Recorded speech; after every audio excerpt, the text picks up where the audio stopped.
Hello everyone, आपका SD technical classes में स्वागत है। आज की इस वीडियो में हम बात करने वाले हैं भारत सरकार के steel authority of India limited के अंतर्गत आने वाली छत्तीसगढ़ में स्थित भिलाई इस्पात संयंत्र में आई हुई अप्रेंटिसशिप वैकेंसीज के बारे में। इसमें कितने पदों के लिए वैकेंसी अप्रेंटिसशिप के लिए आया हुआ है और इसका प्रोसीजर क्या क्या रहेगा, कौन इसको अप्लाई कर सकते हैं और कौन नहीं कर सकते हैं, इसके लिए क्या क्या नियम है, ये सारा कुछ आज हम इस वीडियो में डिस्कस करने वाला है। तो बने रहे हमारे चैनल के साथ। तो चलिए आज का वीडियो स्टार्ट करते हैं। तो देखिए, ये जो है steel authority of India limited SAIL के अंतर्गत आने वाली भारत सरकार की है, जो कि छत्तीसगढ़ के दुर्ग जिले के अंतर्गत आता है। भिलाई इस्पात संयंत्र, भिलाई स्टील प्लांट।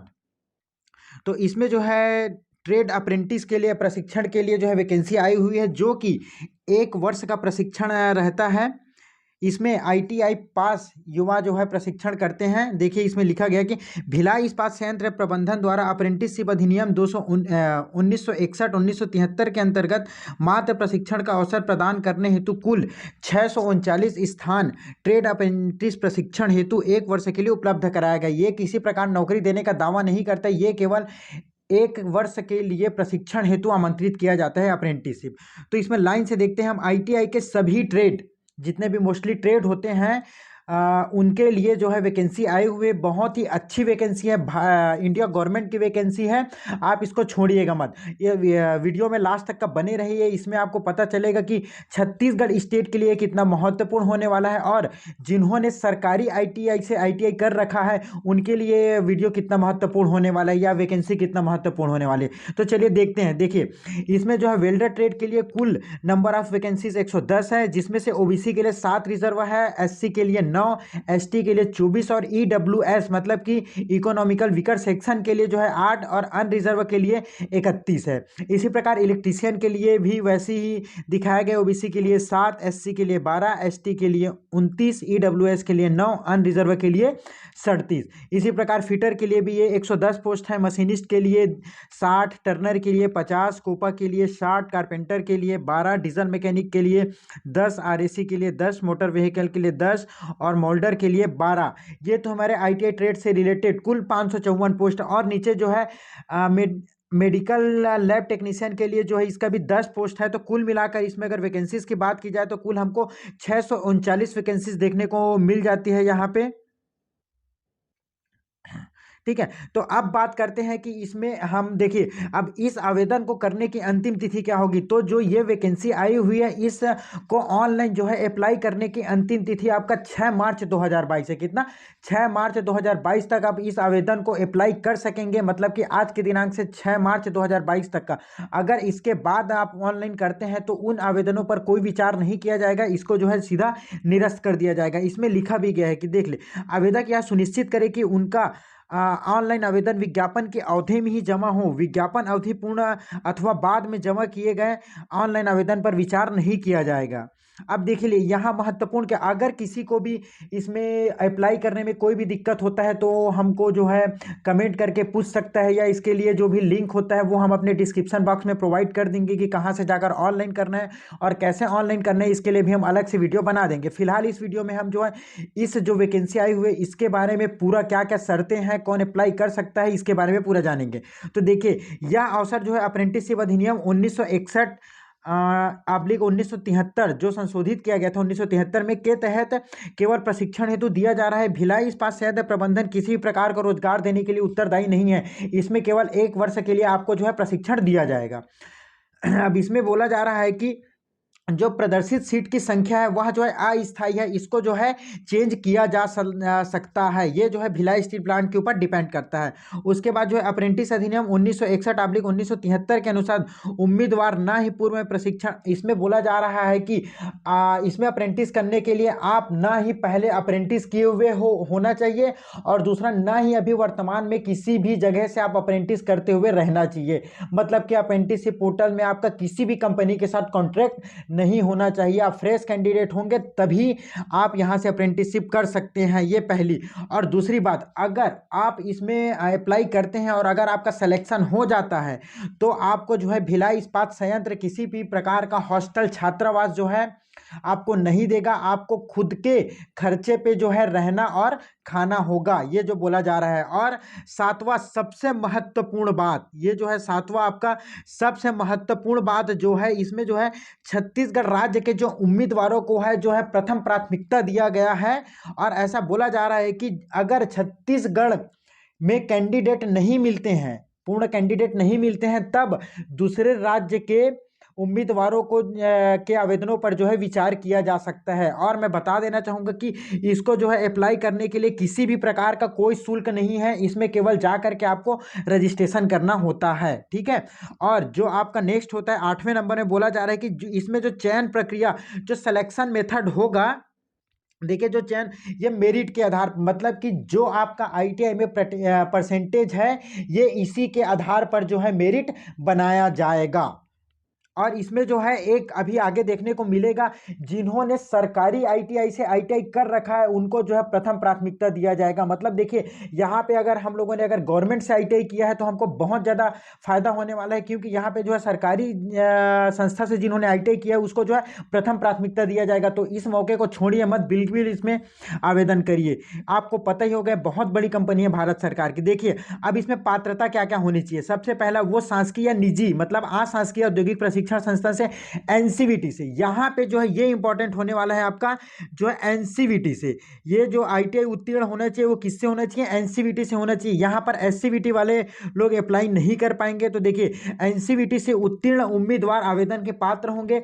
परीक्षा उत्तीर्ण एवं अप्रेंटिसशिप प्रशिक्षु के रूप में दाखिल होने के बीच का अंतर, हाँ यहाँ पे जो है दूसरा जो है मेन बात होने वाला है कि जो आप अप्रेंटिसशिप के लिए आवेदन कर सकता है वो कौन एलिजिबल होंगे, जिनका आज के डेट से 3 वर्ष पहले उत्तीर्ण होना चाहिए। मतलब कि हम बात करें तो जिन्होंने 2019 में आईटीआई पास किया है वो ही अप्लाई के लिए एलिजिबल होंगे। मतलब 2019, 2020 और 2021 में पास कैंडिडेट ही इस जो है आवेदन के लिए एप्लीकेबल होंगे, क्योंकि 2018 वाले का ऑलरेडी 3 वर्ष से अधिक हो जाएगा। जबकि यहाँ पे साफ साफ बोल दिया गया है जिन्होंने 3 वर्ष से पहले अगर आईटीआई पास कर रखा है वो इसके लिए एलिजिबल नहीं होंगे। और ये जो 10वें नंबर पे बोला जा रहा है कि आवेदन करते समय जो निम्नलिखित दस्तावेज है, मतलब क्रमांक आ से क्रमांक 7 तक का स्कैन कॉपी, जो स्कैन कॉपी है जो बोला जा रहा है उसका कॉपी को स्कैन करना है सेल्फ अटेस्ट करके, मतलब आपको खुद का साइन किया हुआ होना चाहिए। ये बहुत ज्यादा जरूरी है, नहीं तो आपका आवेदन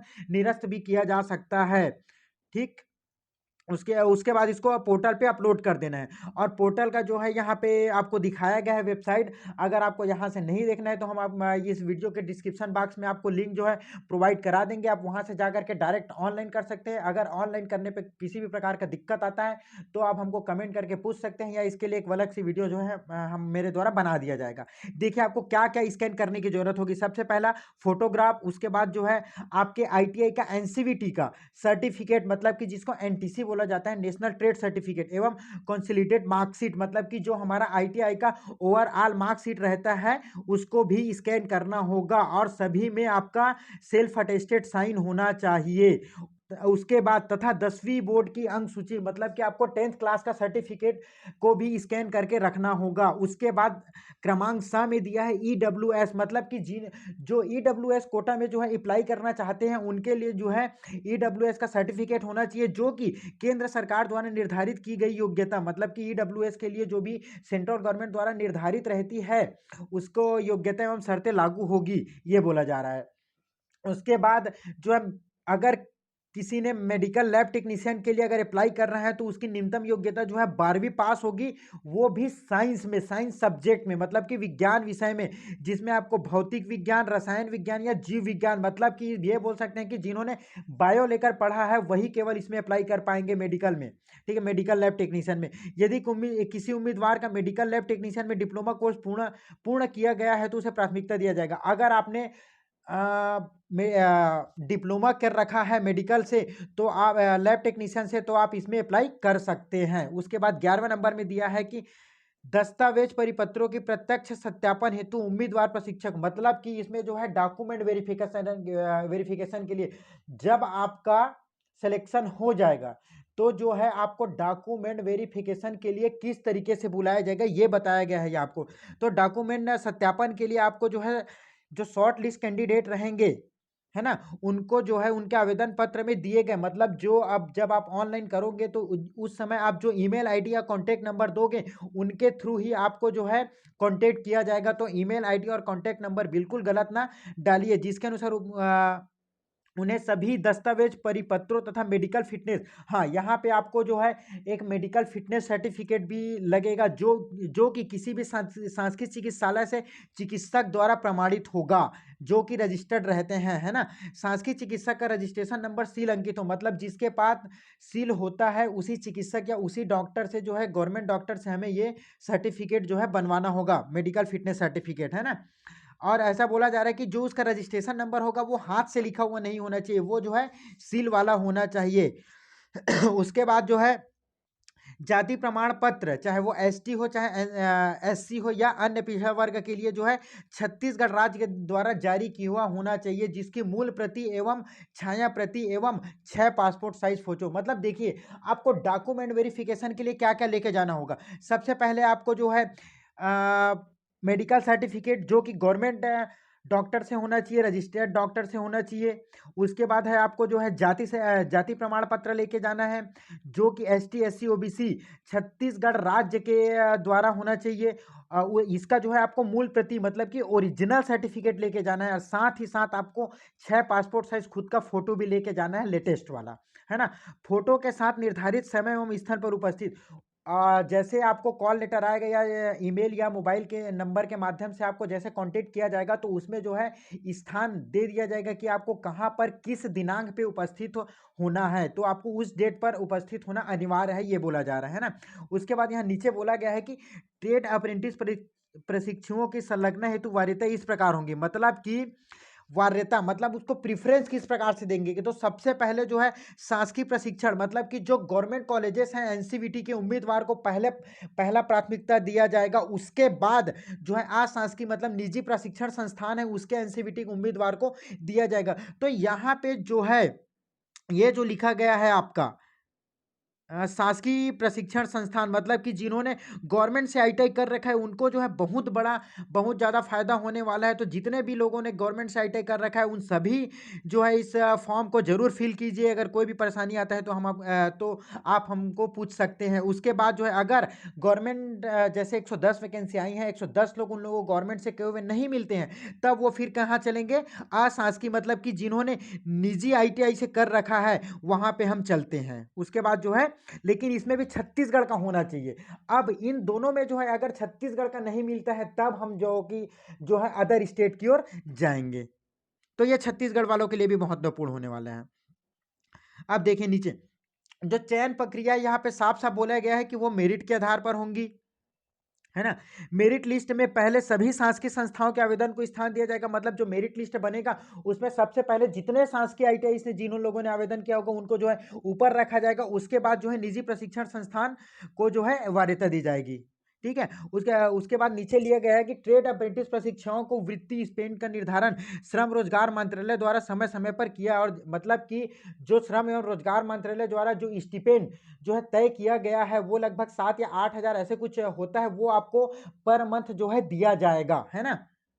उसके बाद नीचे चयनित प्रशिक्षुओं को उनके द्वारा आवेदन पत्र में दिए गए ईमेल आईडी या आरडीएटी पोर्टल पर सूचित किया जाएगा, जिसके अनुसार प्रशिक्षु निर्धारित समय, ये जैसा कि मैंने पहले ऊपर ही बता दिया कि जो भी है आपको ईमेल के माध्यम से आपको बता दिया जाएगा, है ना। तो जो भी चयनित प्रशिक्षु रहेंगे उनको जो है ईमेल के माध्यम से कहाँ पे आना है ये समय और तिथि आपको बता दिया जाएगा। उसके बाद 17 नंबर पे बोला गया है कि चयनित प्रशिक्षुओं को पत्र जारी होने के अधिकतम 2 सप्ताह के अंदर प्रशिक्षण कार्यालय पहुंचकर अपनी उपस्थिति दर्ज करवाना होगा, है ना। मतलब जो सेलेक्टेड होंगे उनको जो है 2 हफ्ते का मैक्सिमम टाइम दिया जाएगा, आपको 2 हफ्ते के अंदर जा करके वहां पे अपनी उपस्थिति दर्ज करवाना होगा, अन्यथा आपका जो है चयन जो है रद्द माना जाएगा, ये बोला जा रहा है ना। उसके बाद दिया गया है कि सेल या बीएसपी मतलब कि भिलाई स्टील प्लांट प्रशासन आवेदक का चयन न होने या बुलावा न मिलने पर के लिए उत्तरदायी नहीं होगा। जमा किए गए आवेदन के संबंध में किसी भी व्यक्ति या संगठन से पत्राचार नहीं किया जाएगा। तो इसके लिए जो है अगर आपको किसी प्रकार से कांटेक्ट नहीं हो पाता है तो इसके लिए जो है बीएसपी जो है इसके लिए बिल्कुल जिम्मेदार नहीं होगा। और नीचे जो है कुछ निर्देश दिए गए हैं, इनको भी देख लेते हैं। अपूर्ण आवेदन या ऐसे आवेदन जिनमें संदर्भित पत्रों एवं सत्यापन नहीं किया, मतलब कि अगर आपका आवेदन पूर्ण रूप से भरा हुआ नहीं है, आपने सेल्फ अटेस्टेड नहीं किया है, अगर आप पूरा मापदंडों जो एलिजिबिलिटी क्राइटेरिया है उसको आप पूरा नहीं करते हैं, तो आपको आवेदन को रद्द करने का अधिकार जो है पूरा पूरा बीएसपी के पास होगा, ये बोला जा रहा है। उसके बाद चयन संबंधित सभी विषय जैसे पात्रता, मान्य अमान्य, चयन प्रक्रिया, आंशिक, पूर्ण, निरस्त, इन सभी को जो है भिलाई इन सबको जो है मतलब सेलेक्ट करना जो है भिलाई इस्पात संयंत्र के पास निर्णय अंतिम एवं सन्मान होगा, ये बोला जा रहा है। इसके लिए आप किसी भी प्रकार का ऑब्जेक्शन नहीं कर सकते। इस प्रक्रिया में किसी भी उम्मीदवार द्वारा किसी प्रकार का दावा आपत्ति स्वीकार नहीं किया, तो यही बोला जा रहा है कि इसमें आपको किसी प्रकार का दावा आपत्ति या ऑब्जेक्शन स्वीकार नहीं किया जाएगा। उसके बाद तीसरे नंबर पे किसी भी उम्मीदवार की उम्मीदवारी सभी प्रमाण पत्रों के समुचित प्रमाणीकरण होने तक अस्थायी होगी। यदि उम्मीदवार द्वारा प्रबंधन को किसी भी प्रकार की गलत जानकारी दी जाती है या कभी भी पाई जाती है तो उम्मीदवार की उम्मीदवारी, मतलब कि इसमें आप जैसे ऑनलाइन करते हो, अगर आपका जानकारी गलत पाया जाता है दस्तावेज सत्यापन के समय, तो जो है आपको वहीं पे रद्द कर दिया जाएगा। लेकिन अगर आप के बारे में किसी बाद में चल के आपके बारे में किसी प्रकार का गलत अगर मिलता है तो आपको उम्मीदवारी जो है उसी समय पे समाप्त कर दी जाएगी, ये बोला जा रहा है। और सभी उम्मीदवारों को जो है ईमेल या आरडीएटी पोर्टल के माध्यम से जो है आपको सूचनार्थ किया जाएगा, है ना। तो ये हुआ आईटीआई के लिए जो आई हुई वैकेंसी है भिलाई स्टील प्लांट में, ये वीडियो है आपका। आई होप आपको बहुत अच्छा लगा होगा। तो आज के लिए इस वीडियो में इतना ही। आप हमारे साथ हमारे एचडी टेक्निकल चैनल के साथ बने रहिए। और अगर आपको ऑनलाइन करने में कोई दिक्कत हो, कोई परेशानी हो, तो हम जो है ऑनलाइन करने के लिए भी आपके लिए बहुत ही जल्दी वीडियो बनाएंगे जिससे आपको किसी भी प्रकार का परेशानी नहीं होगा। तो वीडियो देखने के लिए धन्यवाद। अगर आपको इससे रिलेटेड कोई भी परेशानी होता है तो आप हमारे कमेंट बॉक्स में जा करके पूछ सकते हैं। Thank you.